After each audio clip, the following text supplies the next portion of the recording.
Hello and welcome to Common Ground, an inside look at Suffolk County. I'm your host, Sheriff Steve Tompkins. Now, today, this day, the day that you've been waiting for, the day that I've been waiting for. Our first guest up is City Councilor, Boston City Councilor, Mr. Tito Jackson. We've only been trying to get Tito on the show, these many years, dare I say 7 or 8 years. He has finally graced us with his presence. He is here. But on a very serious note, Tito's got some very serious business that he's tending to for folks in the areas that he serves as City Councilor, but actually throughout the entire Commonwealth and, dare I say, throughout the nation. So without any further ado, Tito, my brother, thank you for coming on. Thank you for having me, Steve. I want to thank my third grade teacher. I want to thank my Aunt Bertha. And I want to thank all of the people who have gotten me here today to get this invitation to be on Steve's show. Aww. So again, today I will be at Barnes & Noble purchasing a new journal. Okay, you see why we haven't had him on for 7 or 8 years. Now maybe we can really get to the show. So Tito. Yes. Listen, there's been a lot in the news about an initiative that you're mounting.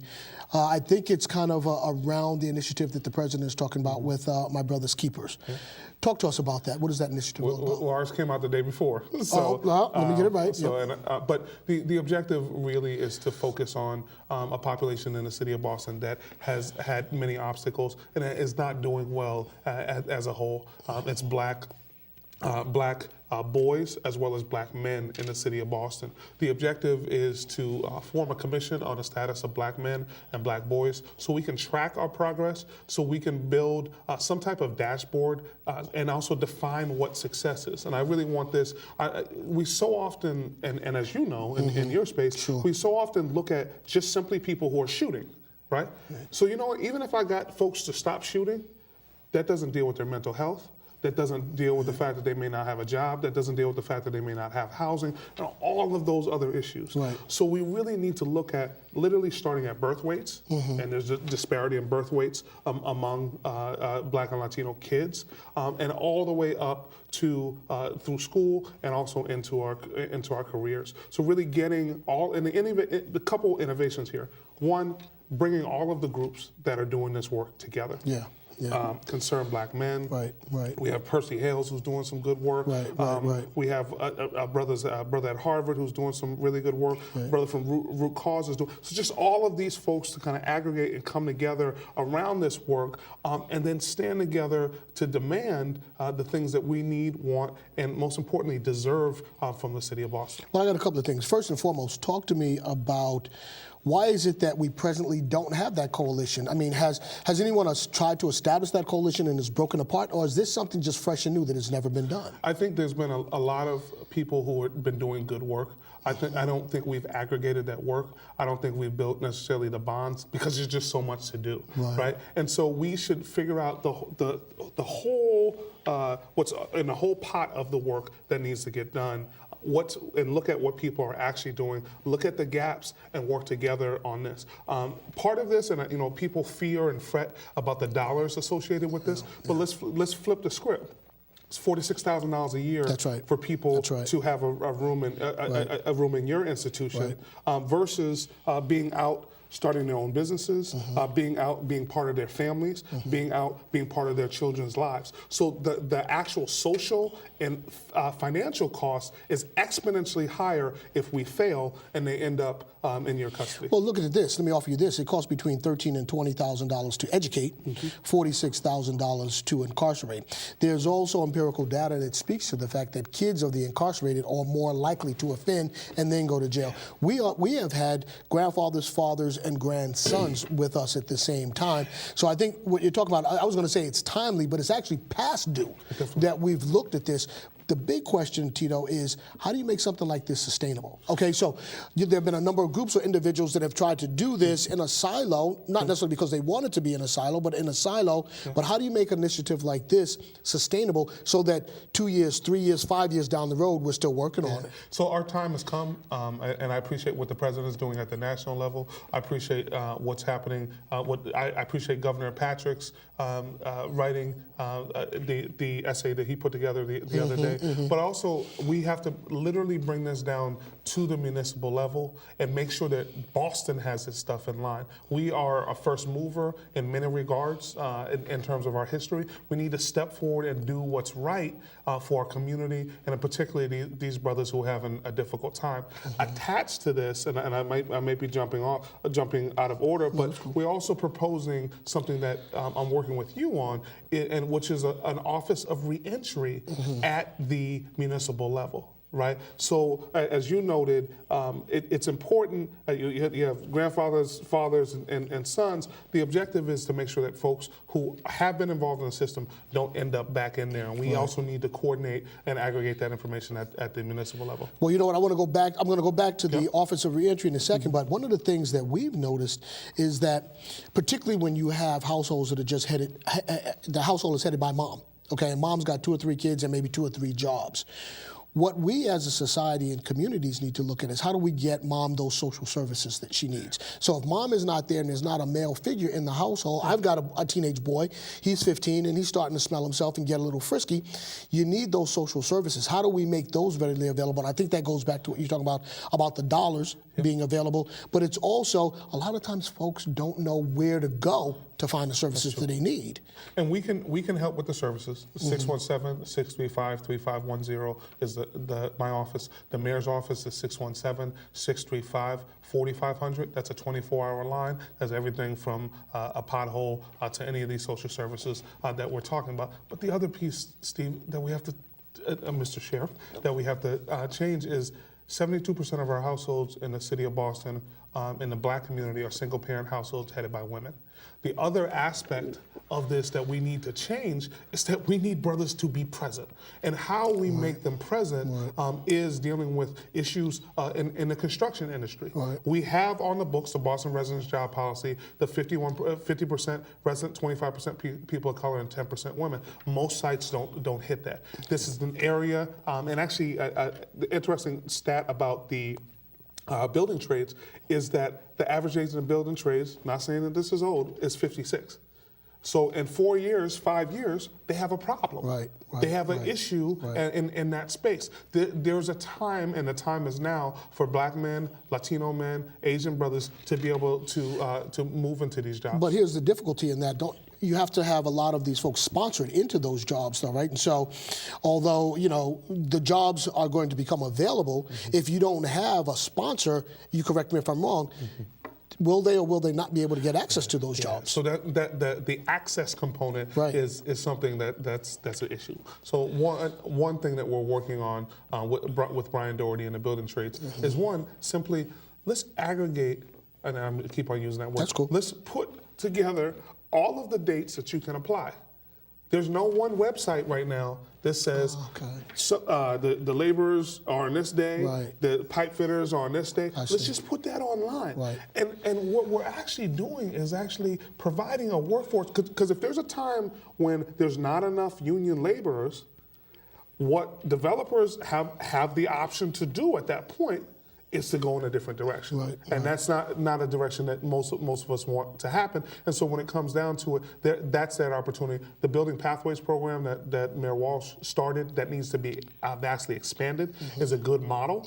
Most of those folks are now currently in an apprentice program. And in addition, critical in this is the turnaround of Madison Park Vocational Technical High School. So we actually have a pathway. It's the only vocational school in the city of Boston, and actually have a pathway for those young people into our actual trades. So as an aside, you're familiar with Rock's map, the coupling of RCC and Madison Park. You see our girl just got that slot, right? Winelia Rivera. Rivera. I'm on the joint advisory board. I'm very happy that Winelia Rivera is going to be the link between those two schools. But what we can't let off the hook is Madison Park needs to turn around. Yeah. And so you can't, and just as in a marriage or any relationship, one side can't carry all of the weight. Right. We as a city, as a municipality, have to step forward and do what needs to happen at Madison Park.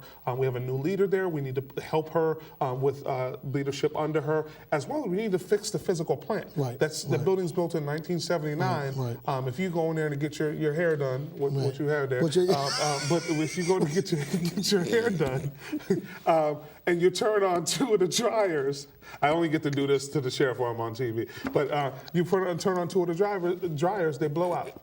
So that let me say this. First and foremost, as a trustee at RCC, Valerie Robeson, the new president there, and Gerald Shatavian, the new board chair, are really getting their arms around RCC, and they're strengthening that school. Now you bring in a Wanelia Rivera. Okay, so now you've got that glue that's going to bring those 2 schools together, with one of those 2 entities getting stronger. Yeah. So when you talk about the need to strengthen Madison Park, I believe the components are falling into place very nicely, and I think they're going to fit together very well to accomplish what you're talking about. Yeah. But you're right. Look, I'm old enough to remember I grew up in New York City. We used to have a number of vocational high schools, and there were a lot of people that weren't built for college or didn't want to go to college, but clearly they wanted a good vocation, and so they go to the School of Automotive or Printing or some trade school. So I'm very heartened by what's happening there at Madison Park. I do agree with you about the infrastructure, but one component that I really also like is that in the evening, they're going to open up the school for adults to learn vocational education. So I think that's good. But I want to go back to what you're talking about the 50% set aside and 10% set aside for folks on construction sites. So we see what's happening with the Ferdinand building in Dudley. So once that building is up, they've already broken ground over at where Urban Edge is, and they're about to do something there in that Jackson Square area. Going all the way up Blue Hill Avenue, all the way into Mattapan Square, you're going to see a lot of rehab, revitalization, and new entities being built. This is the time to get the folks that you're talking about engaged in the trades. What's the time? And I think we need to broaden our aperture and just open up and not only look at Roxbury, Dorchester, and Mattapan. So right now in Dudley, there's $962 million of proposed construction. Okay. Some of it's going on right now, $130 million in the Ferdinand building. Right. But let's look at Vertex Pharmaceuticals was $800 million. One job. Yeah. So what we also need to do is shift our eyes to those big cranes that are downtown. Gotcha. Because it's not a Roxbury resident job policy. Right. It's not a Dorchester resident job policy. Not a Mattapan resident job policy. It is a Boston residence job policy that applies to any building over 50,000 square feet in the city. Oh. So not only is it municipal buildings that we have money in, every single person who's getting a permit, and this includes private institutions, hospitals, schools that don't pay any property tax, all of those folks should step forward and just do the right thing. And I'll give kudos to Northeastern University right now. We cut a community benefits package deal with them that's aggressive. It's the most aggressive that we've ever seen. So 51% resident on every construction site. They want to build 1.2 million square feet. 51% residents, 40% people of color, and 10% women. That's just for people working. Now, where we know that working for somebody else isn't how you build wealth. How you build wealth is with your enterprise, right? So on the MBEs, these are people of color owned businesses. There's 30% of that has to go to MBEs and 10% to women. And then in addition to that, one of the things that we also dealt with is a lot of us have credit issues. Well, I'll just leave it at that. Right. And so when it comes down to it, that's a difficulty that people have, especially in business. So we actually had Northeastern put forward a $2.5 million revolving loan fund. So people who are doing business in our neighborhood and community who need a little help, need some type of loan that any of the banks in our community isn't going to give them, but they can actually do the work. So the money's coming from the schools? Yes, sir. Really? Now, is this interest bearing? Do they have to pay this back with interest, or do you know? We haven't figured that out yet. Okay. But we will. It will open up opportunities that we haven't seen in the past. And then in addition, this is where the real power is. We also got the Northeastern to step forward and give 20% of their procurement to local people of color owned businesses and women owned businesses. Right. So you know, so we know that we're not going to start another Boston Water and Sewer, N-Star, or National Grid, right? So that's kind of off the table. But the other things that Northeastern buys, 20% of them will come from local folks, people of color, and women. And therein lies the power. And so what we're creating is a demand side for this. But the flip side of this, Sheriff, is that we have to create a supply side of people in our community who actually start their own business. Now, I'm not talking about asking for a job. I want you to start your own business and get part of this pie, because all of this stuff is coming in our direction. So now, is this a precursor to, say, BU or BC or some of the other schools? I mean, so this is a forward-looking plan, starting with Northeastern and then broadening out. It's a blueprint, right? So we have, they've done it. Their endowment is not as big as BU. Their endowment's definitely not as big as Harvard. So these other schools should be stepping forward to do exactly the same thing or more relative to the communities. You can't just be in a bubble. You can't just elevate and escalate people inside the walls of your university. It is your job as a nonprofit to step forward and make sure that you're lifting up the neighborhoods and communities and the people who are around it. So now watch this. Now educate the folks that are watching legislatively. How do you bring that discussion? How do you bring this initiative to schools so that they get it, they understand, and they have buy-in? Because that's not an easy thing to do.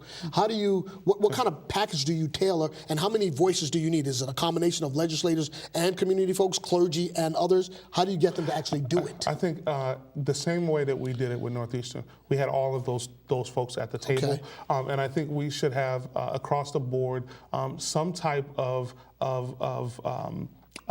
part of the pilot program. Because understand, let's pull back and just educate folks. So colleges, universities, hospitals, they're all nonprofits. They don't pay the same amount of property tax that you pay. They're technically supposed to pay 25 cents on the dollar. They don't. And so, and it's kind of, and you seem like a great gentleman. I've known you for a long time. But if on April 15th, President Obama said, you know, it's an option to pay, you might send a little bit less than you said last year. So that's what colleges and universities do. And so part of their pilot should be, what contributions are you making to the businesses in the neighborhoods and community? What type of opportunities to do business with you as an institution? And what we found is, and I built this model based on what happened at University of Pennsylvania. University of Pennsylvania actually over a 10-year time frame went from about $40 million of a procurement with local businesses and minority businesses in their community to $260 million. Wow. Imagine what that means for additional $220 million of dollars to flow, again, not to individuals, but also to businesses that can hire people. You mean a lot. That's you know, we're dealing with, in Roxbury, I have $33,000 is the average income. Right? But I have census tracts up in the corner area that are $22,000, $23,000 for families of 4. So we also have to deal with this concept and issue of mobility. And what I'm doing in that space is last week on Thursday, we had a program that I'm going to be running on a monthly basis called Access to Capital. And so we had people from all kinds of capital institutions, from Axion to Santander to the city. And a couple of things that they do. One, people think we know what they look at. Well, we don't know what they look at. So they told folk, listen, if you have a store and you've had a store for 8 years, and you're doing pretty well, you can't put down on your taxes that you make $2,000 a year. And some folks do that. And so therefore they're unable to get any credit. And we really want, and it's just in me, to have businesses in Boston, and particularly in communities of color, like we see in DC, like we see in Atlanta, like we see in Baltimore and Chicago, where there's actual mobility in our neighborhood and community. So listen, I need to, we've only got 5 minutes left, so I want to go to the Office of Reentry, but before I go there, just let me offer you this. So when you talk about bringing all of these entities together to talk about access to capital, I would think that you also need to have some sort of mentoring program, okay? Because once they sit there and they get all this information, that's great, that's a one-shot deal, or maybe 3 Saturdays in a row, but they need to be able to call somebody 3 months or 2 months later to say, hey, okay, so I think I got it, but, you know, is that factored into this equation? Well, I'm gonna do you one better. What we're working on is not only a mentoring program, but we're working on a physical space. innovation space in the Dudley Square area that will bring a physical space and a physical face to the innovation that we need in our community. Nice. Listen, I like my friends in Kendall Square. They're really, really nice people. I don't think that they're any more creative, any smarter or any harder working than the people in our neighborhood and community. The objective is just to get us the opportunity that we need and that we deserve. And given that opportunity, that door being open, we're going to blow it out. Talk to me about the Office of Reentry.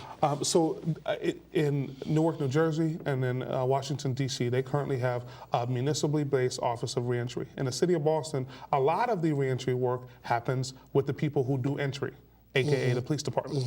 So what I would like to see is a shift away from so much in that space, and the other departments of the city, housing, the Boston Public Health Commission, and other parts of the city that actually can help people with the real issues that they have. We understand we need the DA and the police to say, don't come back here and we got this case on you. We need that part. But then you actually need some type of casework to get people out. And we know when they leave you, many of the folks, and I believe it's 46, 47%, they come back and see. 46, that's right. Within 6 months. Right, and so and that's in 6 months. But we also know there's a 5-year number, and correct me if I'm wrong. I'm told that if someone doesn't reoffend for 5 years, that their chances of reoffending go down to that of someone who never offended. Oh, absolutely. And the three things that you really primarily need or individual needs when they transition out, as you mentioned, housing, healthcare, employment. In the absence of those three things, okay, what we're trying to do is to set up mechanisms where we bring some of those entities in while guys and ladies are still with us behind the walls, make the introductions so that as they transition out, they've got a place to go, they've got a number to call, they've got a person to see. It's that first 24 to 72 hours, it's that crucial time when you leave us. And you're doing your job. The objective here is for us to do our job. 300 people come back out into Suffolk County monthly, right? And so it's not. It's Boston. They're coming to Boston. We need to have some place where you can connect, where you can liaise. And what I hope is that we can actually also talk to some of the folks who are in there. And you have a shorter period of time than others, and to have that conversation and to speak about and develop the needs, and actually for us to meet those needs, so we're not seeing them back in a 6-month time frame. Yeah. I mean, that's what we're working on, because at $46,000 a pop to incarcerate, we can no longer, as a society, afford to incarcerate. Okay, we can't. Well, not incarcerate, but I mean, if you've done wrong, yes, but we can't warehouse. We cannot warehouse people, and on average, guys and ladies with us are going back home in 12 months. So they're coming back home. They're going back home. The question is, how do you want them to come back? The same as when they left, worse or better? So it's our contention that they need to come back better. It's our desire to work with entities like the things that you're talking about and individuals like yourself to make that a realization, because you're right. I like what you said about entry versus reentry. We really do need to look at that reentry component, because it really is important. The one last piece that I toss out is that the other piece that I think we need is some type of credential, because one of the shortcomings of core reform is if you expunge my record, if it comes off my record, I still don't have anything that I did for 10 years on my resume. Right. So you're like, Tito, you seem like a really nice guy. That's 1993 to 2003. What's going on? Right. So the underlying issue there is that we should have some type of credential, like some other states do, that is a reentry credential that says that they have some soft skills, that they have some anger management skills, all kinds of things. And also the other component that's interesting is bonding. The state should step forward and bond. Take some of the risk away from risk-averse institutions that are for-profit. And so I think there's some innovative things that we can do in this space. In addition, I personally think at the national level that there should be a tax credit for hiring people with queries, because that would be a better way to go. Okay, so let me offer you this as we transition to the next segment. There is, but the paperwork for the tax credit is arduous. And so a lot of employers have said, you know what, hey, I don't want to get with this paperwork. I don't want to go down that road, because it really is time consuming. So one of the things that we're doing as a department is working with employers that are interested in doing that to help them get through that paper maze. You know, and so that's something that we should talk about more, definitely. to look at how we simplify some of that to make it readily available. Before you leave, give the folks one more time the contact information. If they need to get more information from you, who do they call? Where do they go? You can call my office. It's 617-635-3510. And you can reach me at tito.jackson@boston.gov. And if you want to reach me at Twitter, it's at Tito Jackson. It's not that other Tito Jackson, it's me. Michael, help me. No. Remember that commercial? help me. Anyway, stop. Cut it out, man. Anyway, listen. Thank you for coming on. Really appreciate it, Tito. You got to come back because we need more time to talk about some of the initiatives that you're working on. I'm going to be 50, Okay. 46. Here we go. See, here we go. Come on. See, you know, this is why he won't be back for another 8 years. That said, we're about to go to a break. On the other side, we've got Molly Baldwin from Roca here. She's down in Chelsea. She's out in Springfield. And she's coming into Boston with a program that it's really extraordinary, looking at, once again, how we help these young men and women really get their legs up underneath them and really go forth and be vibrant participants and contributors to society. Please do stay tuned.